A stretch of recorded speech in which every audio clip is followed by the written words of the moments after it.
Olá a todos, sejam muito bem-vindos a mais um vídeo. Vamos dar uma olhada hoje numa partida bem interessante, jogada no Grand Chess Tour, na etapa do London Chess Classic. Essa partida foi jogada ontem pelos grandes mestres que você está vendo aí na tela, Levon Aronian jogando de brancas, CJ Kayakin jogando de negras, dois grandes nomes do xadrez mundial. E aí, essa partida me chamou a atenção porque ambos os jogadores se contentaram muito cedo com um resultado que desapontou muita gente. Vamos dar uma olhada.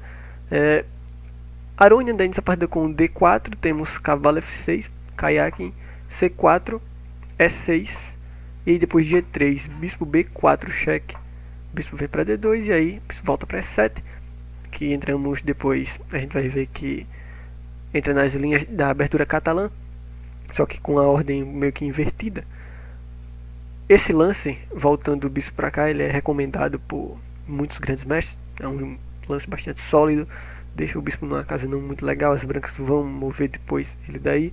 Temos bispo G2 desenvolvendo, D5. O ponto é, depois de cavalo F3, ambos os jogadores fazem o roque. Cavalo de BD7, as negras têm um jogo bastante dinâmico e elas mantêm um jogo muito bom, uma relativa pressão aqui no centro com essa configuração de peões. Não é necessário tomar o peão aqui, né? As brancas são muito fáceis de recuperar esse peão, muito fácil para elas recuperar esse peão, e nem sempre as negras teriam um jogo tão bom quanto elas têm, por exemplo, nessas posições. Aqui segue um lance curioso, o lance é cavalo A3, é meio que uma invenção de Aronian. É um lance um pouco estranho. O cavalo fica aqui no canto do tabuleiro. O ponto, claro, é defender e apoiar esse peão aqui, mas o cavalo não fica muito bonito. Como eu sempre digo, o cavalo na beira está de brincadeira, né? E aí, o que é que acontece? Mas o Aronian jogou esse mesmo lance contra o Anish Giri em janeiro, no torneio Wirkan-Z. E aí, ele venceu o Giri jogando desse lance. A gente vai depois dar uma analisada mais pra frente nas linhas dessa partida também. Olha só, temos depois C6 e aí depois de torre C1, cavalo E4, bispo E3. Aqui na partida que eu mencionei antes, que o Aronian jogou contra o Anish Giri e venceu, seguiu o Giri, jogou bispo toma o cavalo em A3 e depois de peão toma o cavalo, cavalo volta para D6, depois de C5 ataca o cavalo, cavalo para C4. E o Aronian ele sacrifica a qualidade depois de jogar dama C2. As brancas têm enorme compensação aqui pela qualidade entregue. Elas vão inclusive conseguir sem muito esforço recapturar esse peão. Então é um jogo muito bom e o Aronian acabou criando boas chances e vencendo naquela ocasião. Aqui o Kayakin pensou um pouco mais e jogou F5, é um lance bem interessante. A posição vira uma espécie de defesa holandesa. Não sei se você lembra da variante muro de pedra. Ela lembra muito essa estrutura de peões. Continuamos com torre C2, um lance meio misterioso, né? O ponto é que depois de A5, inclusive esse A5 também é um lance bem interessante, porque ambos esses dois lances são explicados pelos lances seguintes. Dama C1 explica o lance torre C2 para as brancas, apoia ela apoia esses dois aqui, tá? Apoia a torre e o bispo controla aí algumas casas fundamentais. E além disso, o lance A5 aqui por parte das negras foi para ser possível jogar bispo F6 logo em seguida, controlando, por exemplo, essa casa aqui no centro, que é muito importante, e também não permitindo o avanço B4, né? Esse peãozinho aqui agora tem o controle dessa casa.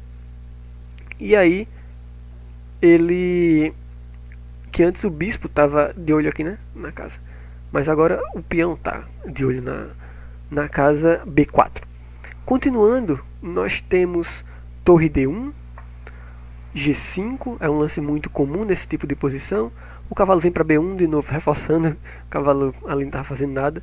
E aí torre F7, eu acho essa manobra de torre muito legal. Depois de cavalo C3, torre G7. A gente vê que depois dessa torre vai ser primordial quando, quem sabe, até abrir essa coluna G aqui, por que não?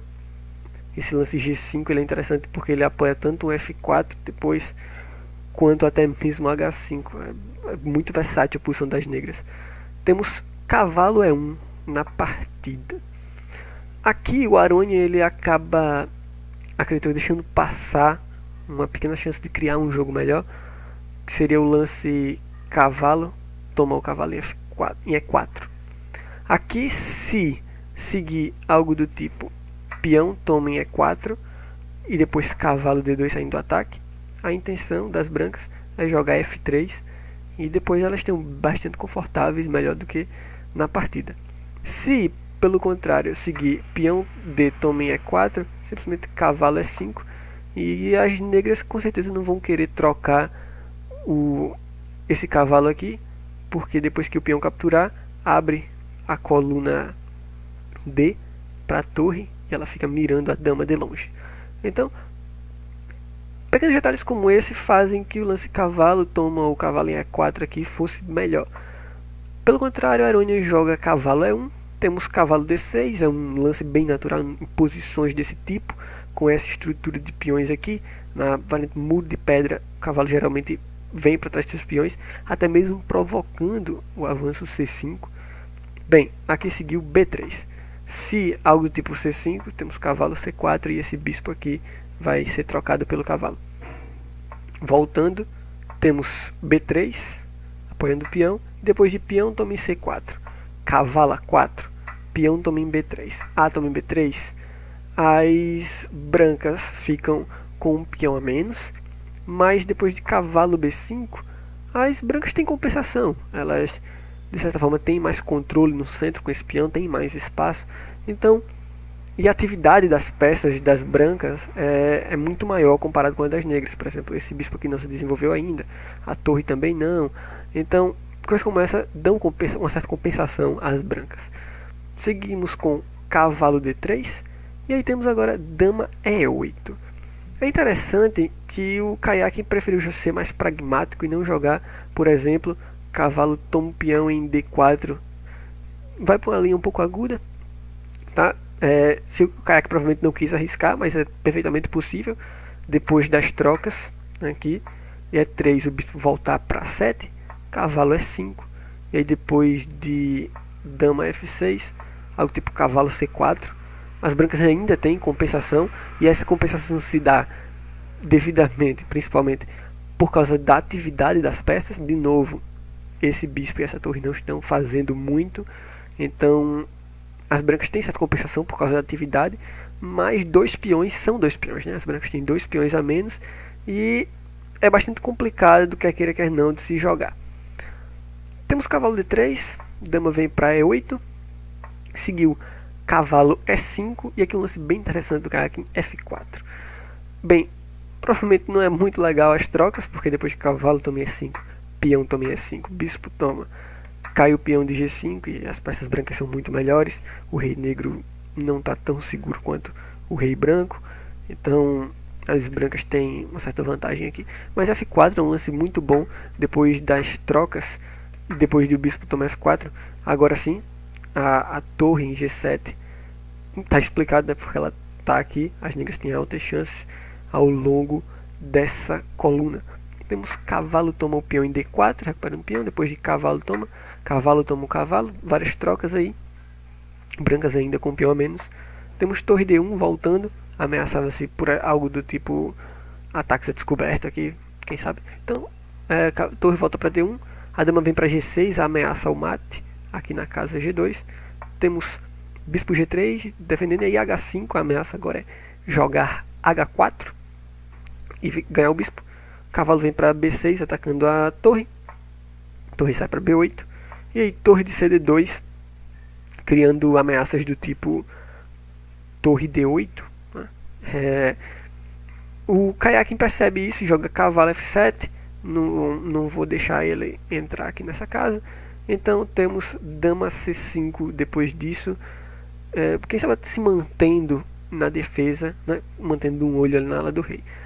E aí o Kayakin joga um lance seguro, vamos dizer assim. Um lance E5, um lance pragmático, mas não deixa de ser uma boa decisão. Outros lances do tipo H4, por exemplo, e depois vamos supor cavalo C4, peão toma o bispo em G3, peão toma o bispo em G3, E5, e aí depois disso algo tipo dama A7, a torre cai, né? Então brancas com vantagem. Se acontecer algo desse tipo, né? E5. Mas se as negras jogam, por exemplo, B6, apesar de as brancas estarem com uma peça a menos, as brancas ganham 2 peões depois de tomar aqui. E aí depois joga tipo bispo A6, torre toma o peão aqui. E, enfim, a ameaça agora é aqui em cima, então o rei vem para H8. E o jogo é bastante incerto, a posição com chances para ambos os lados. Mas depois de dama C5 seguiu E5, uma decisão boa do Kayakin. Temos cavalo C4, perdão, dama C4, ela crava o cavalo aqui por enquanto, né? O cavalo fica cravado e de novo reforça essa ameaça de torre D8. Temos H8 saindo dessa cravada, e aí H4. Esse aqui é um erro, né? Provavelmente seria sido melhor jogar cavalo toma o bispo em C8, depois torre toma em C8, torre D7, um jogo com compensação e chances para ambos os lados. Porém, tivemos H4, é um erro porque depois de bispo F5, agora esse bispo está de volta ao jogo, correto? E aí depois de cavalo D7, torre de BG8, as negras se arrumam aí, coordenam suas peças, é uma posição bastante bonita, pelo menos para mim. E as negras têm altas chances, essa pressão aqui na coluna G é imensa.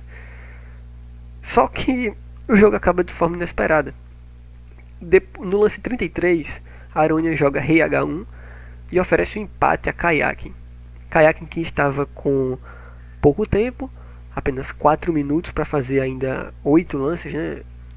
Até chegar no lance 40 e ganhar mais tempo. O Kayakin vai e aceita o empate, porém muita vantagem para as negras aqui. Desapontador, claro. Negras têm um peão a mais e um belo jogo. Se seguir ao tipo aqui, a gente tira o bispo para não ser capturado pelo cavalo. Bispo E7. Se as brancas, por exemplo, preste muita atenção, se jogarem algo do tipo cavalo toma o peão em E5, só para você ter alguma ideia de algumas linhas que poderia seguir. Cavalo toma o peão em E5 e se, claro, um grande mestre não faria isso, mas se tomar, leva mate aqui, tá? São só algumas ideias. Se algo do tipo, aqui nesse caso, as brancas tentarem romper alguma coisa formativa jogando E4, algo do tipo bispo toma o cavalo em D7, torre toma o bispo em D7 e depois de bispo toma em H4, a dama está bloqueada por esse peão aqui de fazer a defesa, ok? E enfim, a pressão é enorme na coluna G. De novo, se as brancas tomarem, levam mate aqui em G2. Então esse jogo na coluna G é bem instrutivo. E se as brancas esperam, por exemplo, com E3, pode seguir algo do tipo bispo B4, provavelmente deve ser o melhor lance nessa posição, e depois de torre B2, torre D8, cravo cavalo, e as negras têm boas chances. Enfim, mas naquela posição, como eu disse, aqui oferece um empate por causa do pouco tempo. O jogador aceita. Como eu disse, desapontador. O que é que você acha desse jogo? O que é que você acha, inclusive, do torneio em si? Porque esse torneio, para quem está acompanhando, já viu que os 3 rounds, todos os jogos deram empate. O que é que você acha que deveria ser feito para diminuir essa quantidade de empates? Conta para mim no comentário, eu vou ficar muito contente de ver essa discussão nos comentários. Forte abraço, muito obrigado por assistir esse vídeo. Não deixa de dar o like embaixo, me ajuda e me norteia na criação do conteúdo. Forte abraço e até a próxima.